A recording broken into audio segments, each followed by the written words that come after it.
Anna met with Phillips in his cabin. A blend of medicinal herbs that smells of vanilla. How did she know? He asked, laughing when she told him her ordeal with Lucia. Let me meet with the Duchess. I promise you that is the cure, he tells her. You already know that isn't allowed. Why are you being kept at arm's length? What sort of offense have you committed? Anna asked, almost shouting, looking tensed as she held her temple, feeling slight headache. It's only a personal matter. It has nothing to do with my abilities as a physician, Philip tells her. Are you just going to give up on the Duchess like this? He asked her. What other option do I have? Sure, you may be able to explain to her grace if you meet her in person, but as I've told you, meeting with her isn't possible. Anna snapped. Anna, I will not give up on a patient, he said, causing her eyes to widen. Then, I will ask his grace once he returns, Anna said calmly. But I'm certain the Duke will never permit me to meet with the Duchess privately. The Duke is away from Roham inspecting his lands. Now is the perfect opportunity. Another chance like this might not present itself again, Philip thought, clenching his fists. The patient's desires take precedence above all else, he tells Anna. Inwardly, Philip knew Hugo remained oblivious to the three-leaf mugwort secret. Yet, should he administer the herb to the Duchess and she conceives immediately, he'll catch on to his involvement in no time at all. And he'll undoubtedly find a way to prevent the child from being born. Therefore, the Duke must remain unaware of my involvement when the Duchess becomes pregnant, he said inwardly. I must meet her grace. Once I'm face to face with her, I'm confident I can convince her, he thought. The most important factor to consider right now is whether the patient wishes to have a child or not. His Grace has already acknowledged a bastard son. Do you genuinely believe the Duke would desire the Duchess to have a child of her own? He said out loud, causing Anna to look in shock as she listened to him, not recognizing the figure before her any longer. Nobles can be a cruel lot, unlike folks like you and me. Their affection for their wives and sons is entirely separate. The Duchess needs a child to ensure a stable and joyous future. Do you not feel even a trace of sorrow for her Grace if she were to remain without children? He asked, planting his thoughts deep in her as she bowed her head, reasoning his words. Anna was aware that while their Graces were currently in a content marriage, it was customary for nobles to maintain separate lovers even after matrimony and indulge in their desires.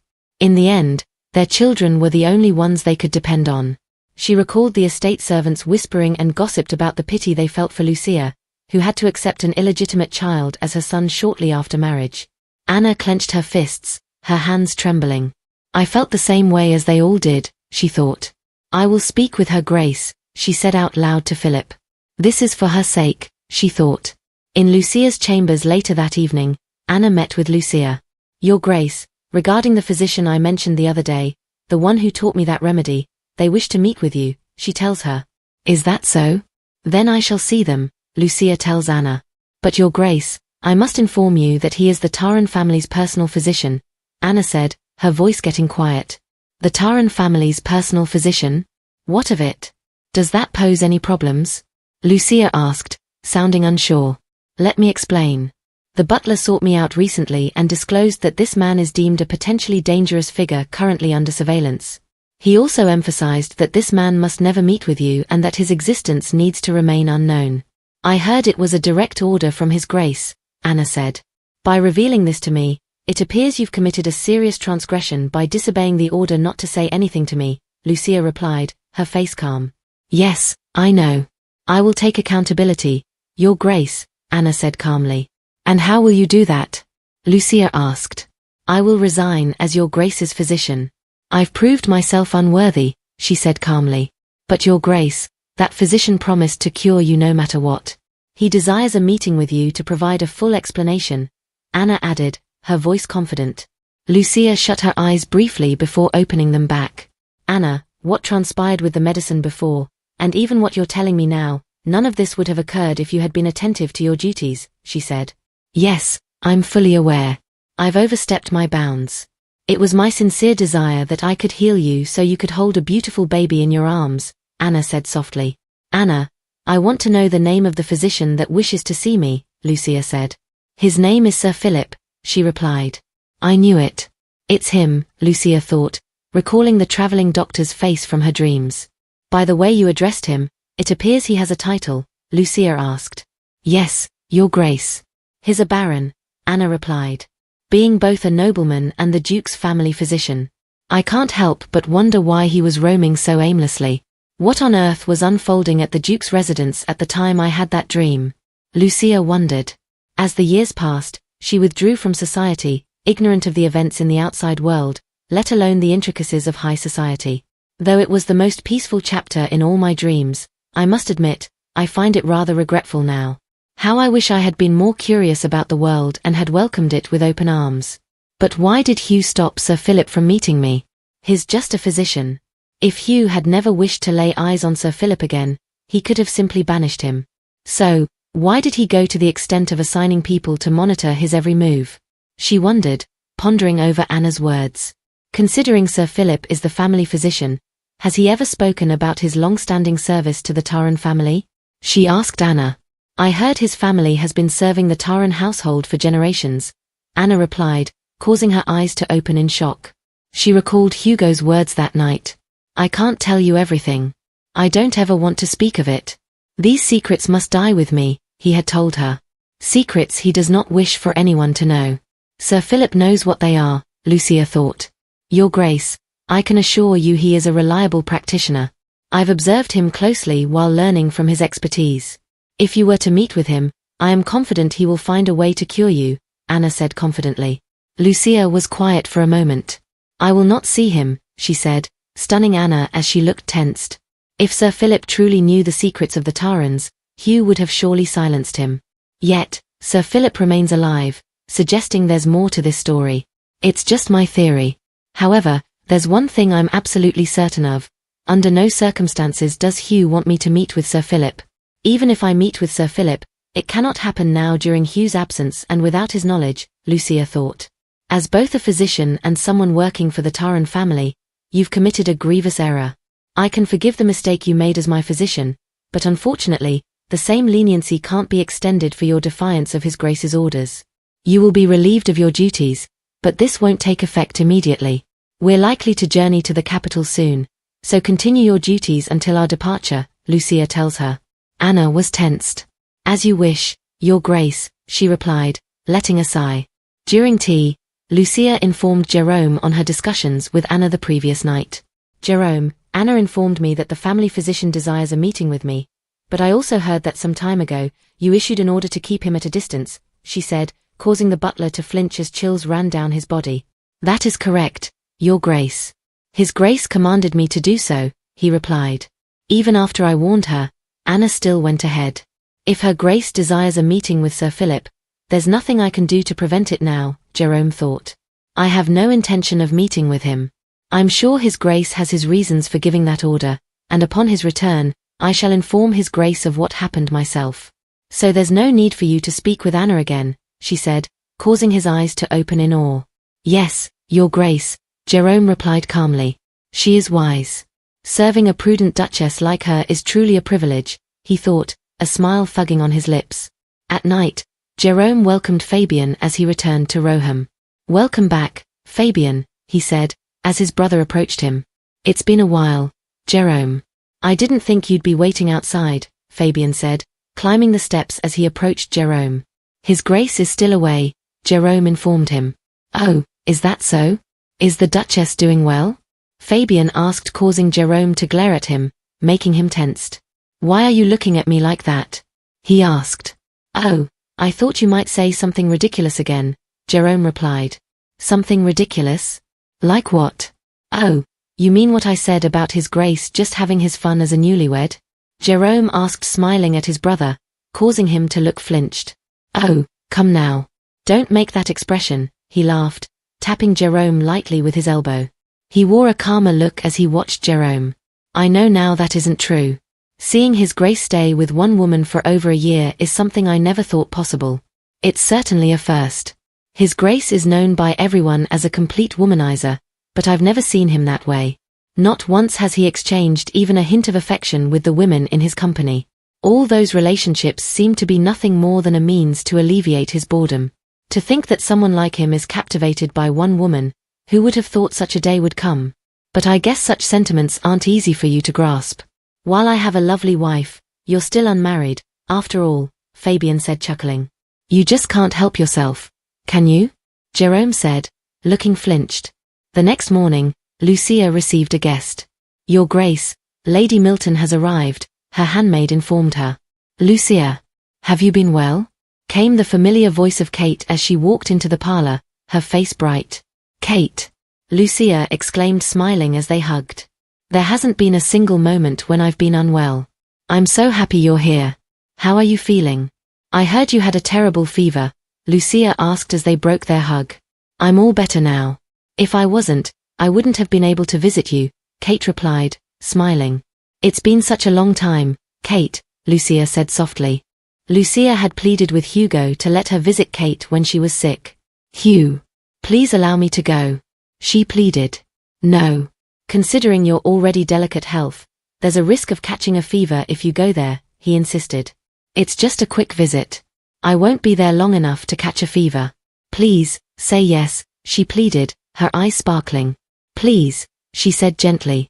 Okay, he said. Just then Lucia's eyes shone bright, her cheeks flushed. I take that back, he said, declining her request.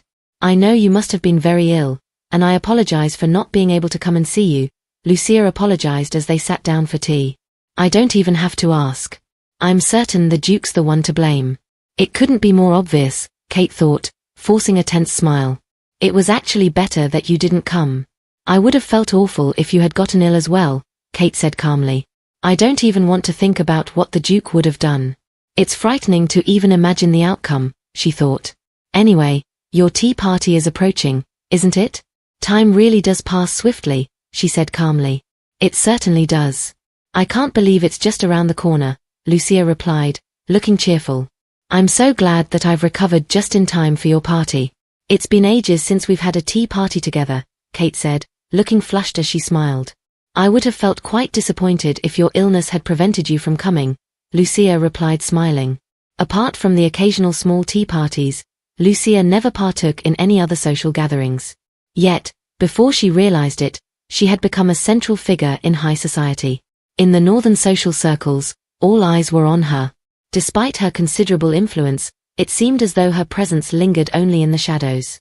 It was almost reminiscent of Duke Taran, who governed the north while orchestrating everything behind the scenes. Not that Lucia was all aware of this fact. I heard the Duke is currently away, conducting an inspection of all the properties, Kate said, dropping her tea in its saucer. He is. His Grace is usually away for no more than 4 or 5 days, so he should be back today or tomorrow, Lucia replied. That's wonderful. In that case, you can obtain his approval for an outing in no time at all. It's gotten warmer as of late, so the fox hunts will commence soon. We should go together, Kate said smiling. I'd be delighted. But are you sure it's okay for you to attend an outdoor event when you've only just recovered from your fever? Lucia asked, looking concerned. Of course, it's not a problem at all, Kate exclaimed smiling. Given that your pet fox isn't here anymore, I suppose you'll just have to watch, Kate tells her. That's more than enough for me, Lucia said warmly. Just then, the sound of trumpets could be heard. Trumpets? Kate wondered. His Grace must have returned, Lucia exclaimed, beaming with joy, her cheeks flushed. Oh dear. I hadn't anticipated His Grace's return at this very moment. What should I do? I've never met him before, Kate thought, getting up from her seat. Oh, Kate. You're a guest here, so there's no need for you to come out. I'll be back in a moment, Lucia said smiling as she left the room, leaving her behind. Kate sat down back, reflecting on her smile as she told her Duke Hugo had arrived. She really does adore her husband, doesn't she? How endearing. Despite the widespread rumors of the Duke and Duchess's blissful marriage, many remain skeptical as no one has witnessed them together. Moreover, those who have encountered the Duchess in person have subtly hinted that she might not possess the beauty to captivate the Duke's heart. They couldn't possibly grasp Lucia's true value over a few cups of tea. Lucia exuded a unique aura that exceeded what met the eye. She's the kind of person who lingers in your mind, much like the lingering aroma in a room once adorned with flowers. I completely understand why His Grace has fallen for Lucia, Kate sighed as she sipped her tea. Suddenly, the door opened calmly, drawing her attention. Lucia was ushered in by Hugo as he held her hand. Ah, Hugh. Wait, Lucia pleaded as she followed him. Lucia. And the person with her. A handsome man with black hair, Kate thought, watching the Duke shut the door behind them before leaning in, kissing Lucia affectionately, causing her heart to beat faster. Her face flushed as she watched them quietly from her seat. They're not just blissfully married, they seem to be completely head over heels for one another. It's almost as if I'm about to witness something I shouldn't, she thought, watching them in the moment, their faces flushed as they kissed. Kate was stunned to see Lucia sink into the moment as they embraced in their kiss. After a few moments, Hugo broke up their kiss. "What's wrong?" he asked. Lucia's cheeks were flushed. "We have a guest," she stuttered, looking shy. "A guest?" Hugo thought before noticing they were not alone in the room. He saw Kate standing up. "Lady Milton," he said, calmly. Kate looked flushed as she saw him for the first time. "Milton? The one I've heard so much about," the Duke thought. "He's huge," Kate thought, looking astonished, her cheeks red. "A pleasure to make your acquaintance, Your Grace. I am Kate Milton, daughter of Count Milton," Kate said, quickly greeting politely despite her flushed cheeks and beating heart. Lucia remained still as she backed Kate, trying to hide her flushed face. "The pleasure's mine, Lady Milton," Hugo said, nodding calmly. "It seems I've interrupted your tea time," he said softly. "Oh, no. Not at all, Your Grace," Kate stuttered, her heart beating faster and her face turning red. Hugo held Lucia's shoulder before kissing her once more, stunning her. "Have a pleasant time," he said grinning before leaving the room. Kate was flustered. "It's as if a whirlwind swept through here," she thought. Lucia turned to meet her gaze as the room was silent, their cheeks flushed. After a brief moment of silence, she spoke up. "We were just speaking about the hunt, weren't we?" "When did you say it was?" Lucia said, smiling on the 5th. "I do hope you can make it," Kate said, chuckling as she tried not to stutter. "I've never witnessed a couple so full of passion before," Kate thought. In his office, Hugo was enraged by Fabian's report. "Countess Falcon has frequented that place numerous times and you're only just informing me now?" he demanded. "My apologies, Your Grace. It was an oversight on my part," Fabian said, looking tensed. He watched the Duke's cold gaze as he was seated. "Thank heavens I didn't report to him any later. I just barely saved my neck," he thought, trembling slightly. "How does that woman know about Vivian's friend? The nerve of her, snooping around in Vivian's personal affairs," Hugo thought. "Ashin," he called. "Yes, Your Grace," he said quickly, looking flinched. "Withdraw all investments and funds allocated to businesses or merchant guilds affiliated with Countess Falcon. Do it now," he said, his words commanding. "Right. This instant. Shouldn't we consider giving them at least a month's notice?" Ashin said, looking tensed. "Do it now," Duke Hugo said, his cold stare sending chills. "Of course, Your Grace. I'll get right on it," Ashin exclaimed in obedience, trying to hide his fear. He pulled all those funds just because he felt offended. What's next? The sun rising in the east as well. The Duchess really is the one with the most power here, Fabian thought. "Fabian," Hugo called. "Yes, Your Grace," he replied quickly. "Give her a clear warning. Any more nonsense and next time, it'll be her head," he said coldly. "Yes, Your Grace," he replied, looking tensed as he bored. He's been completely bewitched by the Duchess, Fabian thought. Lucia had tea with Hugo. "You want to attend the fox hunt?" he asked. "Yes. The weather's getting warmer, so Kate suggested that we go," she said calmly. "But you no longer have a fox, so what point is there in going?" he asked. "It's quite fun to watch from the sidelines," she said, looking flushed. This is all her doing again, Hugo thought, looking flinched as he blamed Kate inwardly. "You'll allow me to go, won't you?" Lucia asked, looking soft, her eyes sparkling as she pleaded with both hands clasped. "Fine. Go and enjoy yourself," he tells her. "It's going to be held in 5 days' time," she said smiling warmly.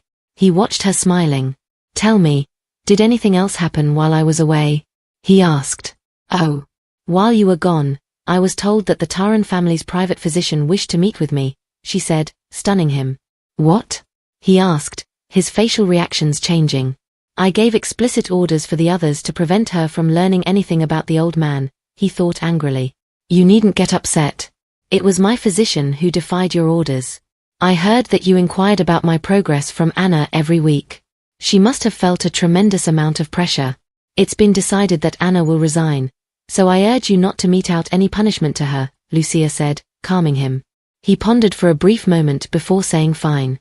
Your family's physician was so confident he knows the cure, she tells him. I see. There's a good reason behind my efforts to keep you from meeting him, he said, squeezing his hand gently. Yes, I know.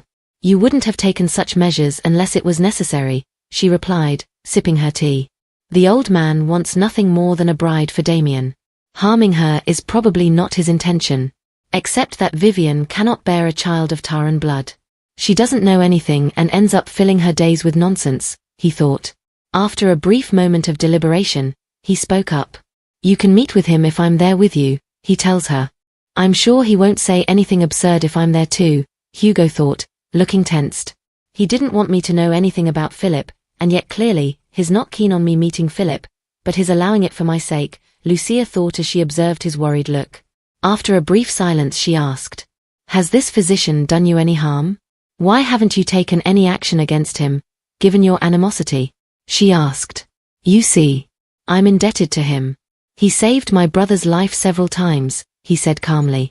There are other reasons as well. Currently, the old man is just an average doctor, barely surviving.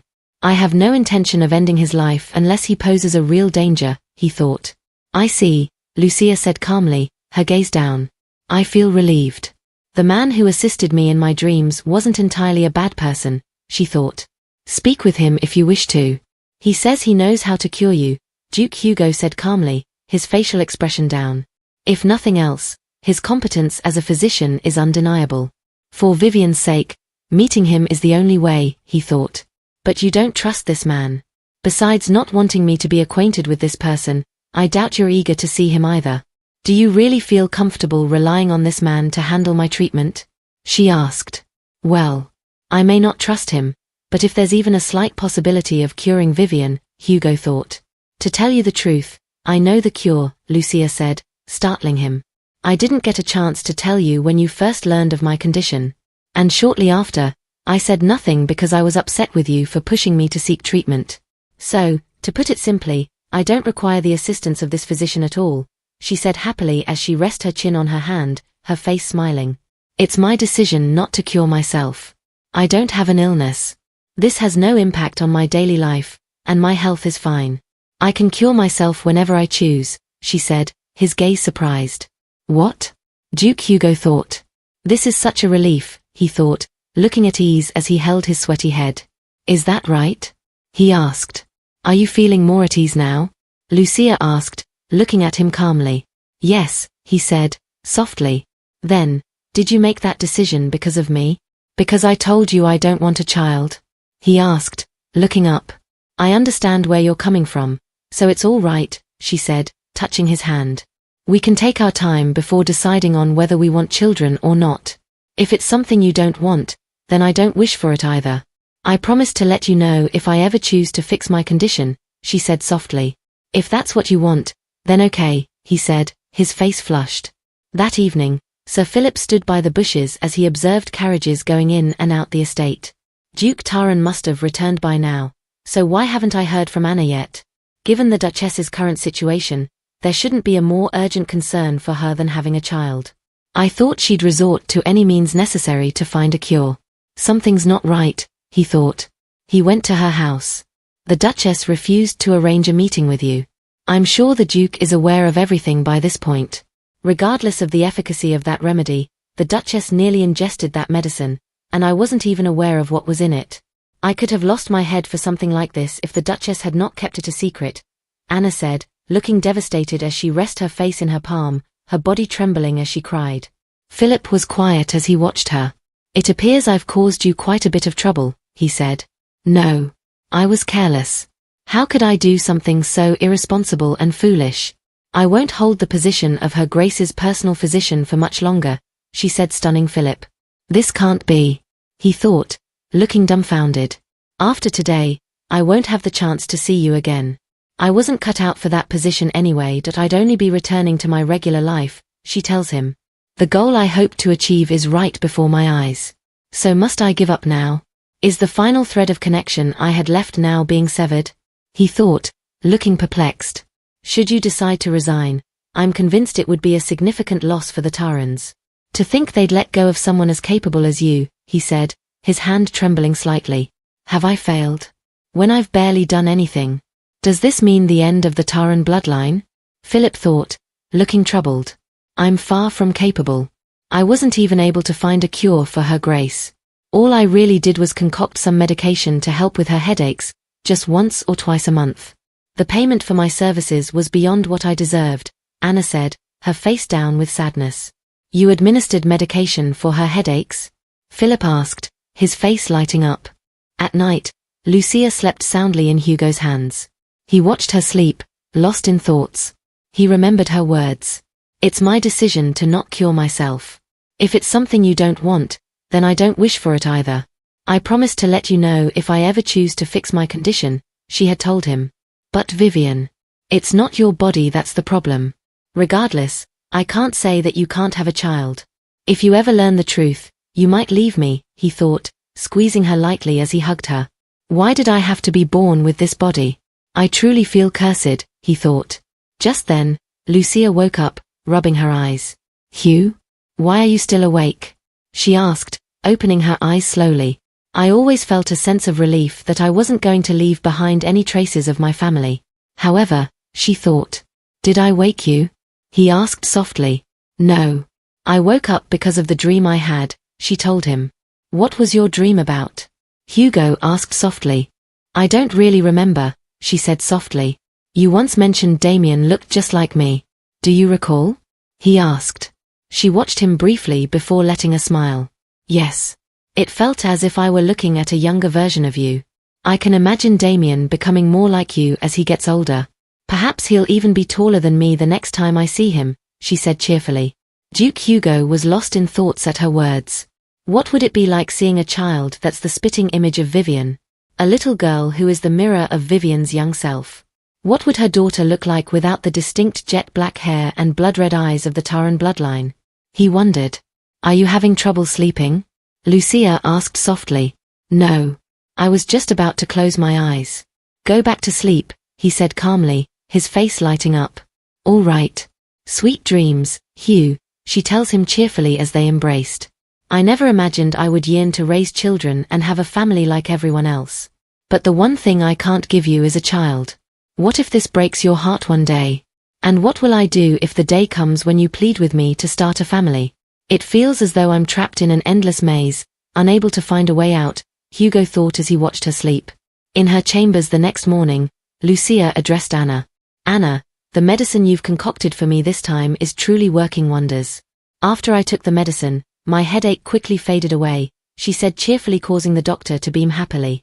If you find this medicine agreeable, I'll whip up plenty more of it before it's my last day, she said warmly. I would greatly appreciate that, Lucia replied, smiling. Sir Philip said this medicine was a family secret. I don't know how I'll ever thank him, Anna thought, inwardly happy. That evening, Sir Philip observed the castle from a distance. He reflected on his last conversation with Anna, where he had given her a new list for Lucia's drug.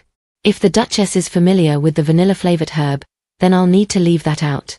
Considering this isn't the standard formula, the expected 1 to 3 year duration for the remedy to take effect will likely be prolonged by twice as much. Additionally, her chances of getting pregnant may decrease significantly, he thought as he handed the list to Anna. Are you sure about sharing this prescription with me? I thought you said it was passed down within your family. You've even written down all the ingredients. Aren't you even a bit concerned that I might use this for my own financial benefit? Anna asked, looking worried. While I have no desire to make money by selling medicine, I think you should strive for a better life than mine. Moreover, if numerous people can access genuinely effective medicine, it would be for the greater good, he tells her. She held the paper close to her. I'm indebted to you even right up until the very end. Thank you, Philip, she had said excitedly. Back to the present, Philip turned, walking gently away from the castle. The rest, I leave up to fate. But fate has never let me down, not even once, he thought, a smirk growing in his disguise.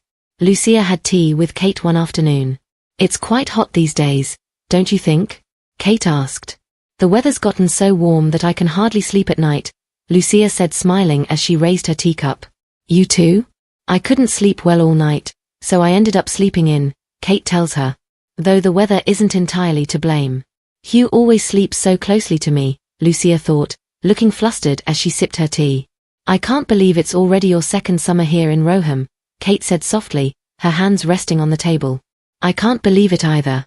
Time sure does pass by quickly, Lucia replied softly. Today feels like yesterday, and yesterday feels like today. Perhaps that's why it seems like time is slipping away so fast, she thought. Lucia typically rose not too early in the morning to start her day. Occasionally, she engaged in activities like riding, chatting and sharing tea with Kate, or even hosting a tea party. As the afternoon gave way to evening, she joined Duke Hugo for dinner and took a leisurely stroll around the estate. After her bath, she carved out a little time for reading. Even on nights when they don't share a bed, Hugo comes to visit. He asks if she had a good day and what she spent her time doing, always gazing at her with those affectionate eyes. She found herself questioning if it's truly all right for her to be so content all the time. Am I really allowed to feel such joy? Lucia thought as she enjoyed herself in the summer. In the midst of these peaceful days, Lucia forgot one undeniable fact that she couldn't halt time. One evening, Hugo broke the sad news to her. His Majesty has passed away. It seems we must get ready to depart for the capital, he said. She froze a bit as she fixed her gaze at him. Any more than a stone can resist tumbling off the edge of a cliff. Lucia's hair began beating harder. The future she once saw in her dreams was unfolding. Lost in the bliss of my current life, I completely forgot. No, perhaps I wish to erase it from my memory, she thought, clenching her fist. None of the king's children were born legitimate, meaning that no one could claim legitimacy and be part of the line of succession. Conversely, this also meant that any one of the princes could potentially ascend to the position of crown prince. As the king approached his end, excluded from the line of succession, most of the 26 princesses were still alive. In contrast, only a quarter of the 20 princes, the crown prince among them, remained with their lives intact. While Lucia comfortably resided in the royal villa, tensions were high at court as a bloodbath had unfolded. The crown prince skillfully guarded his life, but he couldn't completely suppress the other princes vying for the crown. This was precisely why he needed Duke Taran by his side to keep his rivals in check and fortify his authority. Lucia was sure that all those noblewomen were now aware that she wasn't as soft as she appeared to be with Hugo positioned at the forefront. His schedule will probably be more demanding than it was here. Should we journey to the capital, he might grow less fond of me. Once he encounters all the beautiful women there, he could abandon me, she thought, lost in thoughts. Oh, I never thought I could feel so literally terrified, she thought. Are you listening? Hugo asked, snapping her back. What? She replied, looking up. He wore a sad gaze. Is everything all right? He asked. Oh, yes. I'm sorry. I was just pondering. Has His Majesty always been in such poor health? When do you plan on leaving? She asked. As soon as dawn breaks, he tells her. I must get there as quickly as I can, so I'm afraid we can't go together. However, you can follow safely behind once you're ready, he tells her. All right. Then I'll prepare to leave as well, she replied calmly. Later that evening, Lucia was at the balcony watching the estate when Duke Hugo stepped in. Your mind was elsewhere throughout dinner. Tell me, what is it? He said, drawing her gaze. It's just. A whirlwind of emotions hit me. And the thought of leaving here saddened me too, she said looking tensed. Then should we continue to stay here and not leave for the capital? He asked, joining her as he resting his hand on the terrace like her. Nonsense. I remember you saying that His Highness would lend a hand in resolving Damien's situation. There's so much you can do at the capital, she said, pouting. Sounds to me like you're saying I need to go there for his sake, he said, placing his hand over her shoulder. You're his father. It's your duty to do what you can for your son, she said softly. I wonder if he'll ever realize the amount of trouble I went through for him, he said. I'm sure he will. Damien's not the type to be so oblivious to things like that, Lucia said smiling. Even so, he'll only want to keep spending time with you, she tells him. He slid his hand gently on her face. Anyhow, travel safely. Be sure to take breaks during the carriage ride so you don't wear yourself out in the heat, he tells her. We have plenty of servants to look after me, so you needn't worry, she said smiling as he leaned closer. I do believe that Hugh harbors strong feelings for me, but all of his past lovers residing in the capital, along with countless enchanting women who will undoubtedly be drawn to his charisma. And then there's the woman from my dreams, the one who's supposed to be his wife. I can't shake this sense of anxiety. The capital holds so many uncertainties. I'm afraid that you might leave me, but you'll probably never know how terribly anxious I am, she thought as they kissed. I don't want you to go to the capital. I wish we could stay here. I believed I could love in a manner that wouldn't make me dependent on you or become a burden to you, that I could stand on my own, but it seems I overestimated myself. What was I even thinking? She thought as their gaze was locked as they broke their kiss. A knock came on Duke Hugo's door as he was in his office. Your Grace, your bathwater is ready, Jerome said, entering the office. I'll be there in a minute, he replied. He was quiet as he watched the paperworks before him. If I depart for the capital, then what about the north? If I leave, rats like the ones I've dealt with before will undoubtedly scheme to seize my power once more. That wretched old man, couldn't he have held on for just another year? Why did he have to pass away right in the middle of summer? He thought, holding his head as he let out a sigh. I'm concerned about subjecting Vivian to such a lengthy journey in this scorching weather. She's weak enough as it is, he thought. He returned to her room that night to find her sleeping. She's sleeping. Once we depart for the capital, I won't be able to keep a watchful eye on Vivian all the time. She hasn't told me her childhood name, let alone her true feelings, he thought, approaching her bed calmly. He heard her murmuring in her sleep. Vivian, he called, shaking her gently, but she didn't respond. He raised her in his hands, seeing her in his arms. She was still, her face red as she was drenched in sweat. Vivian, he called, his face growing worried. Lucia's maid soon appeared before him. Shortly after her Grace withdrew to her chambers, she vomited and turned in early for the night. Her Grace hadn't expressed any more discomfort, she said as she remained on her knees before him. Lucia's breath was heavy as she lay in bed. Why didn't you call for the physician right away? Is this how you've been serving your mistress, with such negligence? He asked coldly, sending chills down her body as she trembled. Forgive me, Your Grace, she pleaded. It appears that her Grace is suffering from acute indigestion. However, I can only give her Grace medication once she regains consciousness.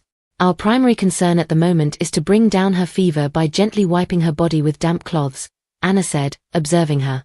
She was fine during dinner. If this is simply indigestion, why is she running such a high fever? He asked her. Indigestion can cause high fevers, and in some cases, it may induce widespread bodily discomfort as well, Anna replied. Did her Grace mention anything to you about having a headache? Anna asked, glancing at the maid. No, she mentioned nothing of the sort, she replied, still tensed. Can indigestion also trigger headaches? Hugo asked. Yes, but I was only checking as her Grace often experiences migraines, Anna tells him. Migraines? He asked coldly, causing her to flinch. What do you mean? How often does this happen? He asked. Perhaps once or twice a month, Your Grace. I've been providing her with medicine to alleviate the pain, Anna tells him. Why is it that this is the first I've heard of this? He replied. Her Grace mentioned that informing Your Grace about her condition wasn't necessary as it's a minor ailment that many people have. She had informed me that she has suffered from these migraines since her childhood. Migraines are a common problem that many people experience, and her Grace doesn't have a severe case, so there's no need to be alarmed, Your Grace, Anna said, trembling slightly. He wore a cold gaze, watching her. She trembled and looked tensed. Just then maids entered the room holding a bowl of water and towels. They arranged them by Lucia's bedside. Leave us. I'll do it myself, Duke Hugo tells them. Alone in the room with Lucia, he gently wiped her body with the cold towel as he dipped them in the cold water, squeezing gently. How many hours did she have this fever? She experiences frequent migraines. Perhaps Anna was correct about this being a common problem and that there's no need for concern. But it still angers me that I was kept in the dark about something so seemingly trivial, he thought, watching her sleep calmly. Vivian, when will you finally open your heart to me? He thought. In her sleep, Lucia recalled moments earlier when Duke Hugo held her hand, walking through the hallway. Hugh, where are you taking me all of a sudden? Lucia asked, but he didn't reply. He led her to a room, shutting the door behind them. Hugh? She said, looking unsure. He hugged her passionately, surprising her. You dislike it if I do this in front of the servants, he said warmly, still hugging her. That never stopped him before. In fact, he's done this and other things so often that the staff have grown accustomed and don't even take notice anymore, she thought, blushing. Lucia gave in to his hug as she sank into his embrace. They remained in each other's embrace before Lucia broke it up, pushing him calmly. It's hot, she tells him. Can't you let me hold you a bit longer without reminding me it's hot? He asked, looking flushed. But it is, she tells him. You can be so insensitive sometimes, he said, holding a lock of her hair. Lucia smiled, watching him, her flush evident. Hugh proved to be such an attentive husband that my initial decision to remain emotionally detached in the early days of our marriage seemed entirely unwarranted. It's possible that the North's customs, valuing both fidelity and love in marriage, have shaped his behavior in this manner. Except for the Northerners, it was a common occurrence for nobles all across the empire to spend passionate nights with others outside of their commitments. This was especially true in the carefree atmosphere of the capital, where one's marital status held little relevance when seeking new romantic partners. Will it be possible for Hugh and I to stay as we are once we arrive in the capital? I have a feeling it won't be that simple. Secretly, Lucia longed in the depth of her heart for those peaceful days to continue. That feels nice, she thought as she recalled their warm embrace, her eyes opening slightly from her fever. She glanced her eyes gently as she turned slightly. Hugh? She mumbles. Duke Hugo flinched as he saw her awake. Vivian, can you hear me? He said, looking worried as he held a towel. Look at how worried he is, Lucia thought as she watched him quietly. Hugh, she said, reaching out to him. Hugo didn't waste time in holding her hand, kissing it gently as he rubbed it against his head. He paused to watch her, her hand still in his hand. My stomach was in knots, and it wasn't because I was feeling sick, Lucia thought, a tear dripped down her eyes. The Duke flinched. Is anyone there? Get the physician now. He shouted quickly but paused when Lucia squeezed his hand gently. He turned to meet her gaze, seeing the tear in her eye. Should we journey to the capital? I don't want you to go to the capital. Will it be possible for Hugh and I to stay as we are once we arrive in the capital? I wish we could stay here. I'm afraid that you might leave me. It will be okay. Even if we leave for the capital, I'm sure nothing will change between us, Lucia thought as memories of their moments flooded her mind. It's inexplicable, but I now have the belief that the solid foundation and happiness we have will withstand anything, she thought. Hugo dried her eye with his hand, cleaning the tear. She's still warm. Where is Anna? He thought. Hugh, Lucia called gently. Will you seek out other women once we're in the capital? She asked. What? What are you talking about? He said out loud, looking tensed. Given her high fever, she must be disoriented. Why would she ask something like that right now? Or maybe she's asking me because she's feeling out of sorts, he thought, calming down. I would never do that, he said calmly, causing a grin on her face as she smiled. It seems you don't trust me at all, he thought. That's all I needed to hear, she said, closing her eyes lightly. I'll believe what he says. Should he court other women, the Hugh I know wouldn't engage in secret affairs behind my back while deceiving me. Rather, he would forthrightly communicate his intentions with me. After all, he's a terrible liar. But the political dynamics in the capital require a certain level of cunning. Will he manage all right? She thought, groaning slightly. Anna rushed into the room, settling by Lucia's side while Duke Hugo watched calmly. Your Grace, how are you feeling? She asked. Anna, Lucia called gently. What does she mean by that? That's all she needed to hear. That can't be the end of it. Why would you ask me such a thing? It's astonishing how challenging it is to truly possess someone's heart. And it appears I've failed to earn even her trust at that, Hugo thought, his facial expression sad as he watched them. I'll prepare a remedy for your indigestion and queasiness. A restful night should see you waking up feeling better, Your Grace, Anna said. I'll have a maid deliver the medicine shortly, Your Grace. Please, just give me a moment, Anna said, excusing herself as she left the room. Thank you, Anna, Lucia said as she shut the door behind her. The Duke rested beside his wife again. You should have called for someone if you were feeling ill, he tells Lucia. I didn't realize I'd get so sick, she tells him. That was careless of you. You even lost consciousness, Hugo said, his voice serious. Has dawn broken already? I apologize for causing you to lose sleep, especially with your early departure in mind, she said, trying to change the topic. That's not the issue here, he argued. Lucia watched him gently, her gaze simple. He went mute. I can't believe her. I'm not angry with Vivian. I know she hasn't done anything wrong. I just find myself feeling hurt, he thought. I heard that you often feel unwell, he asked softly. Me? Unwell? Lucia asked, her face surprised. Your migraines, he said. Oh, it's nothing to be alarmed over. It's similar to how some people deal with chronic stomachaches. I, on the other hand, just experience the occasional headache, she said smiling. Is it something you can't permanently get rid of? Duke Hugo asked. When you put it like that, it sounds as if I'm suffering from a serious illness. But there's nothing to worry about. I'm fine, she tells him. Regardless, I hate to see you in pain, he said, holding her hand, causing her face to look flustered. I'll make sure to take better care of myself, she tells him. I'm not trying to scold you, but I need you to tell me if you're ever hurt or in pain. As your husband, I have a right to know, he said, holding her hand gently. Lucia's heart beat faster, her face fully flushed. Okay, I promise, she said smiling. Just then, a maid stepped in with a tray. Your Grace, I've brought you your medicine, she announced. Even in my dreams, this is the first time anyone has stuck by my side, showing concern for me when I'm ill. Ever since I moved away from my mother, Lucia thought as Hugo helped her seat up, administering the drug to her as she drank it. He glanced at her as he helped her lay down properly. I feel far less anxious. So long as he's here, everything will be all right, no matter what challenges may come our way, she thought as he tucked her in and kissed her head. Lucia soon drifted off, sleeping peacefully. Duke Hugo let out a sigh of relief. I'm relieved to see that she appears to be feeling much better. It's time for me to depart soon, but will she be all right on her own? He thought as he lay beside her, watching her sleep. In the middle of the night, Hugo woke up from his sleep, hearing some mumbling sound from Lucia. He jolted up. Vivian, he said gently shaking her, but she didn't respond. He saw a repeat of the earlier symptoms. She breathed heavily and had fever. He grasped her. Duke Hugo couldn't hide his frustrations when Anna came into the room. Did you not say it was merely indigestion? Explain yourself. She couldn't even manage to take her medicine, he barked in anger. It appears her indigestion is far more severe than I initially thought, Anna said, trembling, her eyes in fear.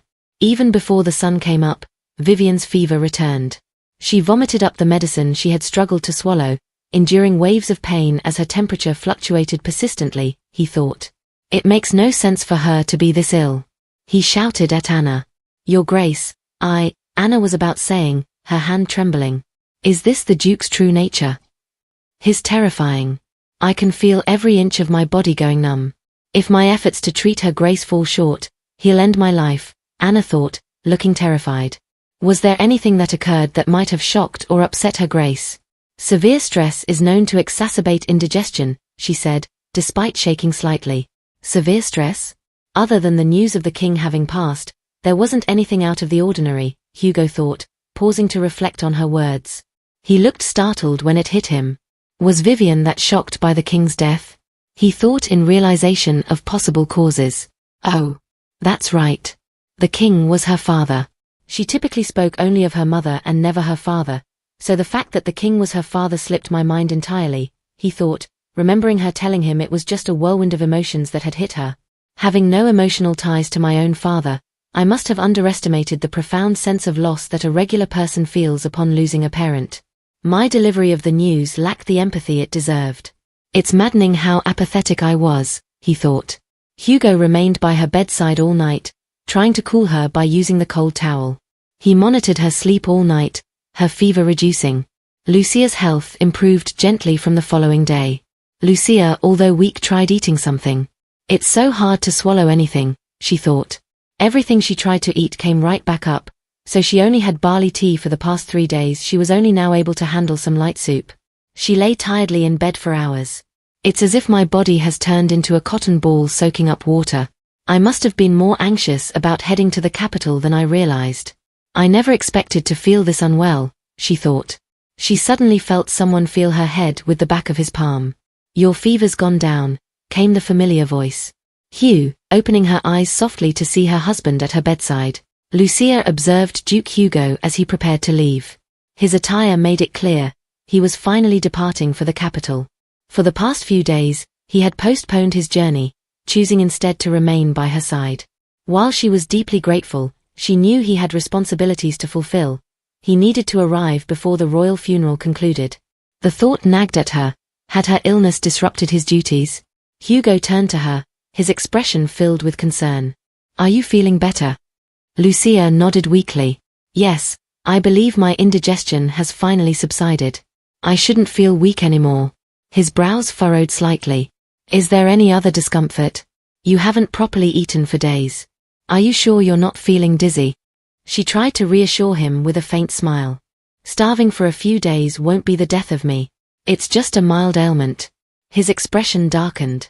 Mild or not, the fact remains that you're unwell. I have to leave for the capital now. Lucia lowered her gaze. So he really was leaving. I'll be fine. Besides, His Highness must be wondering where you are. You've delayed your arrival long enough. Hugo exhaled sharply. Lucia was perceptive, more than the noblewomen at court who only saw her as delicate and demure. They would soon learn she wasn't as soft as she appeared. You wouldn't trouble me in the slightest, he murmured, almost to himself. Even when she was barely conscious from illness, she had continued to ask if he needed to be in the capital, as though reassuring him. And yet, deep down, he wished she would be a little more selfish, cling to him just a bit more. Before leaving, he gave her one last instruction. Get plenty of rest. Don't worry about anything else. Take your medicine and try to eat when you can. Lucia let out a soft laugh. You seem to nag me more and more these days. Hugo smirked. If it bothers you, then don't get sick again, he said before kissing her. After their kiss, he left her room, closing the door gently behind him. Outside, he turned to his butler. Jerome. Jerome stepped forward. Yes, Your Grace. The Duchess's servants are astonishingly incompetent, Hugo said coldly. Their temporary employment is at its end. Only the necessary staff will remain to manage the estate. We'll appoint new servants for Her Grace once we're in the capital. Jerome bowed. Understood, Your Grace. With that, Hugo strode out of the mansion. Inside her room, Lucia stared at the closed door. So he's really gone. A small part of her had wanted to beg him to stay, to whine about how terribly ill she still felt.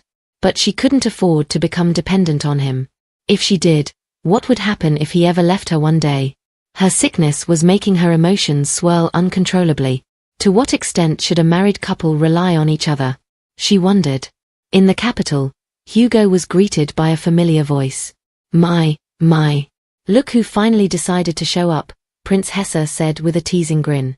Are you hoarding some secret treasure up in the north? I can't believe you haven't set foot outside the duchy for over a year. Hugo merely shrugged off the remark, his quiet demeanor unchanged as he raised his cup of tea. Prince Hesse studied him thoughtfully.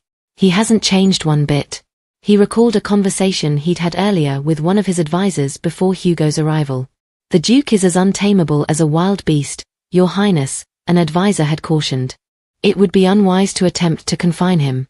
A predator with no hunger won't chase a deer, even if it's within reach. He will resist anyone who tries to rein him in, choosing instead to stand by your side as an act of defiance. Prince Hesse had paused mid-step, turning to his advisor. Are you implying I can't count on his loyalty? A steadfast alliance is far more valuable than unreliable loyalty, the advisor had answered gravely. No king has ever truly secured the allegiance of House Taran. The Tarans are prosperous on their own. They need nothing from the throne. Simply recognizing what's already rightfully theirs will be enough. Prince Hesse knew his advisor was right. The origins of the Taran household remained uncertain, but even at the founding of the Genan Empire, they had already been an established noble house. The head of their family had once held the title of Grand Duke, and though they could have taken the throne, they had chosen not to. During the reign of the second king, a shift in power stripped all Grand Dukes of their autonomy. Most noble houses resisted and perished. But Duke Taran complied, and retained his position. While other houses rose and fell, the Tarans remained. They ruled the north, defending the empire's borders against barbarian tribes.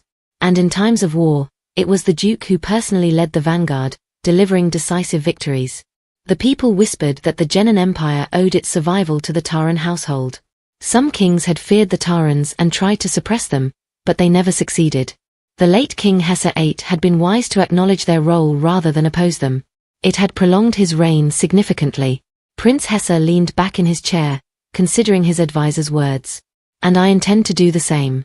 Changing the subject, he grinned at Hugo. So, what was it like being a newlywed? Your absence suggests the Duchess is feeling quite at home up north.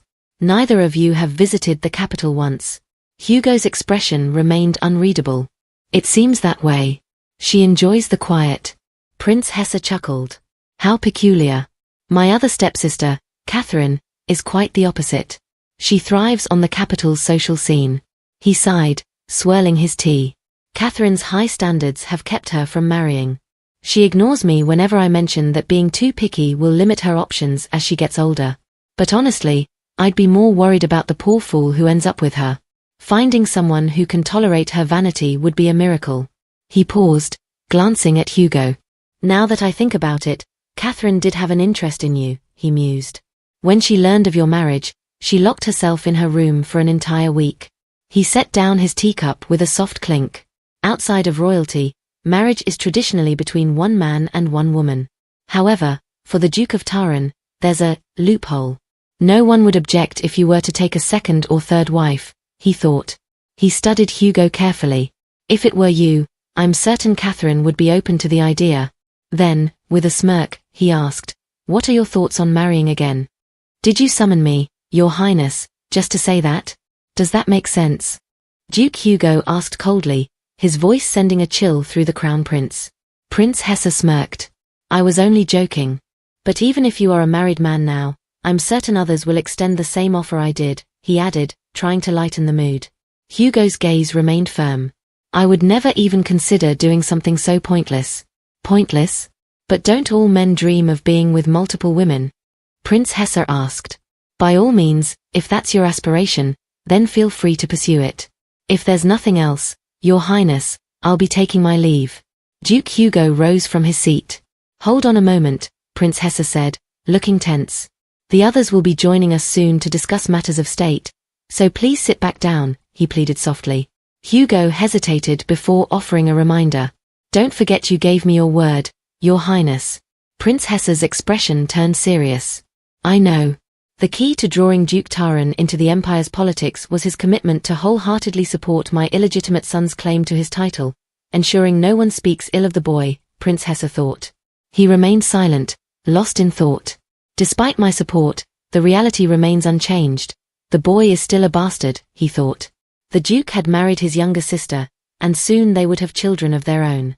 Does this mean he'll treat them as mere decorative dolls? Though he had never met his sister Lucia, the thought left him conflicted. The entire ordeal was becoming a headache. After their meeting, Duke Hugo left the palace. From a room on the top floor, Roy watched him leave through the window. His eyes glistened as he recalled Duke Hugo's words to him earlier that day. You're doing good, he had remarked, patting him gently. My, he looks exactly like a loyal hound waiting for his master's return, Prince Hesse mused as he observed him. He approached, addressing Roy directly. Sir Croton, do you really have no intention of pledging yourself to me? Roy bowed his head slightly. None at all, Your Highness. Prince Hesse sighed. If you hadn't been by my side, I would surely have succumbed to the numerous attempts on my life over the past year. If you choose to continue serving me, I can guarantee you more wealth and power, he said, his voice serious as he folded his arms. Roy's expression remained unchanged. None of that interests me, Your Highness. And why is that? What is it that the Duke is providing you? Is it your admiration for him as a knight that leads you to follow him? The Crown Prince asked. No. It's because his grace spars with me. Prince Hesse raised a brow. That's it. Roy nodded. Sparring with his grace is the only time I can truly let loose without worrying about harming my opponent. Where else would I find that kind of exhilaration? He said, chuckling slightly. Prince Hesse leaned back thoughtfully. Is the Duke truly that formidable? Now that I think about it, I've never seen him engage in a sparring match. Usually, those skilled in combat enjoy flaunting their prowess, but he doesn't seem inclined to do so. He narrowed his eyes. So, who typically wins these sparring matches? I'm sure you've beaten him at least once. Roy laughed aloud. Me? Win? That is my lifelong goal. Prince Hesse flinched. Are you saying you've always lost? But I've seen the mayhem you've caused in the palace. Roy's smile remained steady. His grace doesn't spar with me frequently. According to him, there's no point in exerting effort if he can't even kill his opponent. There are times when he doesn't even unsheath his sword, he just swings it with the sheath on. That's when I have to be especially cautious. Why's that? Prince Hesse asked, looking tense. It means he's in a sour mood. His Grace just beats me senseless whenever he's like that. And you're satisfied with being treated that way? Prince Hesse asked. I am one of the few men His Grace trusts, after all. Yet he beats you. Prince Hesse scoffed. Roy shrugged. It's His Grace's way of expressing trust in us. Normally, he'd just go straight for the kill. Prince Hesse exhaled. Seems the Duke's got a nastier temper than the rumors give him credit for. Elsewhere, in House Ramis, a father and son sat in the Grand Hall, discussing the formidable Duke Taran. Duke Ramis's tone was stern as he addressed his son. You must show Duke Taran due respect. He may be the same age as you, but he's akin to royalty. While our family holds the same title and rank, we are fundamentally different from the Tarans. Even the Crown Prince has invested considerable effort in involving him in matters of the court. It wouldn't hurt to exercise caution. Even I am obligated to treat him with proper respect. Refrain from behaving childishly and treating him as a rival. Should you challenge him, it could have adverse effects on your sister, the Crown Princess. Count David Ramis smirked. Worry not, father. I understand that he's a central figure who will lend crucial support to His Highness's rule once he ascends to the throne. It was already my intention to get along with him. Yet, as David pondered the matter further, a feeling of rivalry stirred within him. Duke Taran might have been instrumental in the war, but as a mere knight, he doesn't pose a challenge to me, he thought. Later that evening, in the palace halls, Count David Ramis sought out the elusive Duke Taran. Duke Taran, if you have the time, would you kindly grace us with your presence? Hugo studied the nobleman with disinterest, gauging the situation. The young count was the Crown Princess's brother, a connection that could prove troublesome. I get the feeling I won't be welcomed. David laughed. Ha, nonsense. I'm sure having you join us will make our gathering even more spectacular. I voiced my concern because I was afraid I'd be the only one in the spotlight among all of you, Hugo said with a serious gaze. You're as straightforward as they say, Your Grace. Will you share some of your brilliant observations with us? David asked softly, a faint smile on his lips.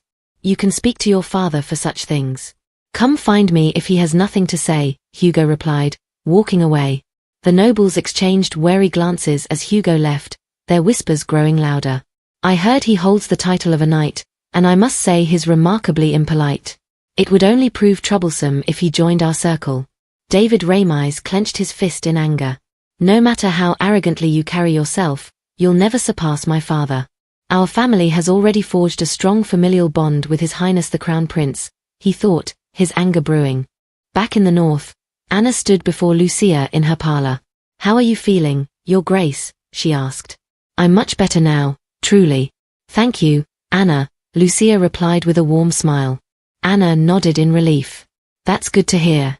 But just as a precaution, I'll prepare a tonic for you to take before your meal. Standing quietly in the corner, Jerome observed the exchange. She's grown noticeably thinner these past few days. His Grace must have had words with her, he mused. Jerome, I've noticed there aren't as many servants around, and some of the faces are unfamiliar, Lucia remarked, making him flinch. Well, Your Grace, most of the staff contracts have ended, he explained. I see, she said with a faint smile. She and the Duke really are alike, Jerome thought. Even with long-time servants gone, she doesn't seem the least bit affected. It's clear the household isn't at ease around the Duke and Duchess, yet she remains unshaken. Perhaps her closeness with him has influenced her. Then again, even when they weren't particularly close, she was always steady. More often than not, it was His Grace who took things to heart. His Grace left word that you should take all the rest you need and travel to the capital by the end of the month, Jerome informed her. I won't need that long to recover. It was just indigestion. There's no need for everyone to worry, Lucia said lightly. She wouldn't say that if she had seen His Grace that night. We all thought our lives were in jeopardy, Jerome thought, returning her smile. Jerome and Fabian spoke in the hallway. Fabian, reviewing the reports, told Jerome that Dean had been tasked with escorting the Duchess. Sir Heaver? Jerome asked, looking uncertain. Yes, Fabian replied. In fact, he even volunteered. Seems he's taken quite a shine to Her Grace. This isn't the Duke we're talking about, Jerome remarked. I was surprised when Sir Heaver offered to be the Duchess's personal guard. I'm sure His Grace would trust Sir Heaver with guarding her, Jerome reassured him. Certainly. Oh, and His Grace insisted that we take our time, expressing concern for the Duchess's health, Fabian continued, a chuckle escaping his lips. If I'd heard that 2 years ago, I would have questioned His Grace's sanity, he added coldly. Cut it out with the disrespectful remarks, Jerome chided. It's clear His Grace doesn't feel that way anymore. He's more eager than anyone for Her Grace to reach the capital. We're leaving for the capital in 2 days, Fabian said. I wonder when I'll be returning to the north, Jerome mused, gazing out the window, lost in thought. The north was harsh, too barren for farming compared to the Empire's fertile plains. Yet uprisings were rare. The people were known for their honesty and hard-working nature. A strict but fair reward and punishment system kept even the nobility in check. Under the Taran family's rule, the region had flourished, and the Northerners served as a crucial part of the Taran military force. The Taran family wasn't just a ruling house. They controlled vast wealth, gem mines in the lands they had conquered, large merchant groups, and lands across the empire. Their power and military strength made them a force to be reckoned with. If they wanted to conquer the empire, it would be easy. Yet Duke Taran, the family head, had no sentimental attachment to his lineage. He managed his estate with a sense of duty, often showing signs of deep exasperation. Occasionally, a glimpse of his inner thoughts escaped, and his face showed how truly weary he felt. When was the last time I saw that tired expression on His Grace's face? Jerome wondered, thinking of Hugo and Lucia together, their smiles evident. Meanwhile, a secret meeting was underway with the most powerful figures in the empire discussing the political state. Duke Hugo spoke first. A war is inevitable. We must act before our opponents do. Marquis Philippe nodded in agreement. The Allied forces in the southwest are in turmoil after their defeat. Civil unrest is rising, taxes are up, and several regions are changing hands, Marquis Philippe added. The only way to avoid a national crisis is to go to war. We must act swiftly. It's imperative that you ascend to the throne, Your Highness, Marquis Descamps added. The room fell silent as all eyes turned to Prince Hesse. Despite the peace, it was clear the war had only been a temporary ceasefire. Both Marquis Philippe and Marquis Descamps seemed eager to take immediate action, Prince Hesse thought, pondering their words silently. These men are among the most influential in the empire. It won't be easy for all 5 of us to gather like this again.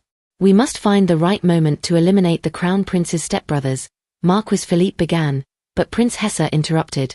What's your opinion, Duke Taran? He asked, drawing all eyes to him. I agree with Duke Ramai's view. For now, let them be. Allow them to grow stronger, Duke Taran said, causing a few raised eyebrows. Why not eliminate them right away? What's the problem? Prince Hesse asked, concerned. Duke Taran's deep voice cut through the tension. There's always a risk in attacking prematurely. If we must strike, we should aim for the root of the issue. Carelessness may create an enemy in the midst of war. His words hung in the air as everyone considered them. Prince Hesse sighed. That's true. What am I to do? Both sides make valid points, he thought. If it were your decision, would you not act immediately? Prince Hesse asked. Duke Taran's lips curled into a slight smile. If it were up to me, I would have dealt with them already. Prince Hesse looked stunned. But you just emphasized targeting the root, not eliminating minor threats. Duke Taran's expression remained indifferent. While that may be the standard approach, Your Highness, you mustn't forget that I am not you. I lack the patience for anything that bothers me. I'd simply deal with it and move on. The room grew tense at his brutal honesty. If I recall correctly, the purge in the north occurred about 1.5 years ago. Even the king, who rarely interferes with northern affairs, was disturbed by it, Prince Hesse thought, remembering the bloody incident. Should they pose a future threat, we can always remove them again. I won't oppose your decision. But I recognize that you may not share my lack of concern for the consequences. The Crown Prince sighed deeply.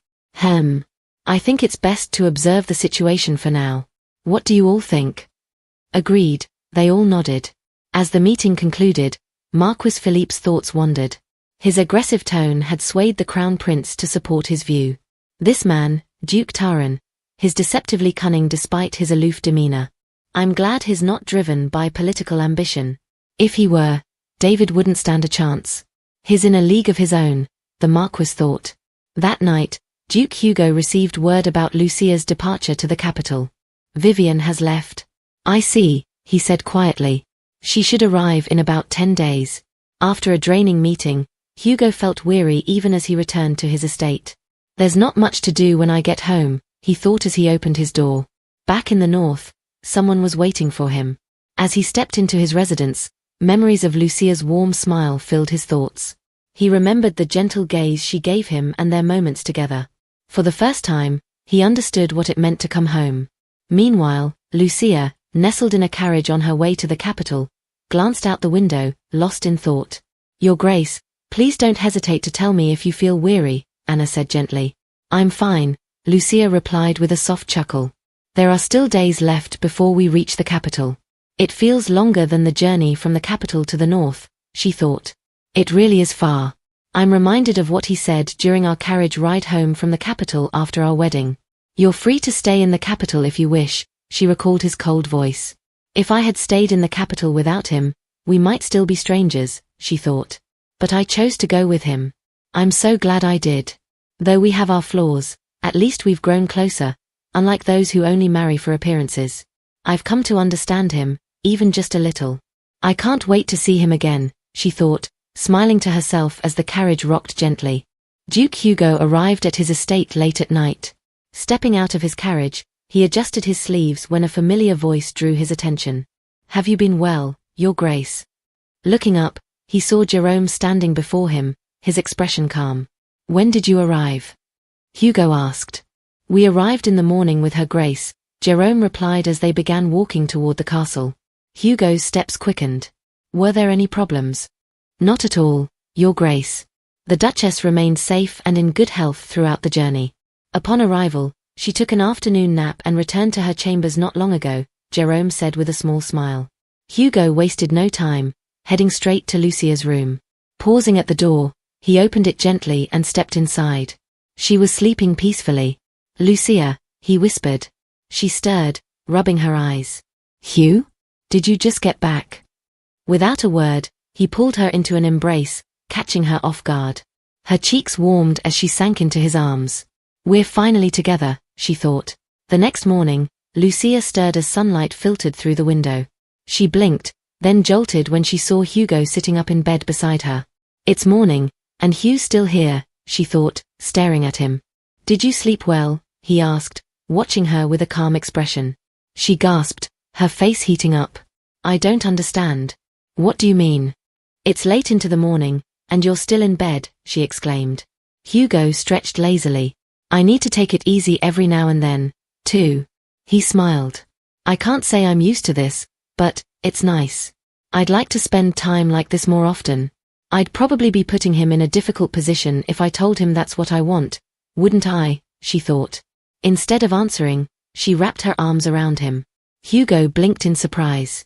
Are you trying to seduce me? He asked, his gaze sharp. Lucia's face burned. She didn't deny it. His lips curved into a smirk. She's not answering, he thought, leaning in to kiss her again.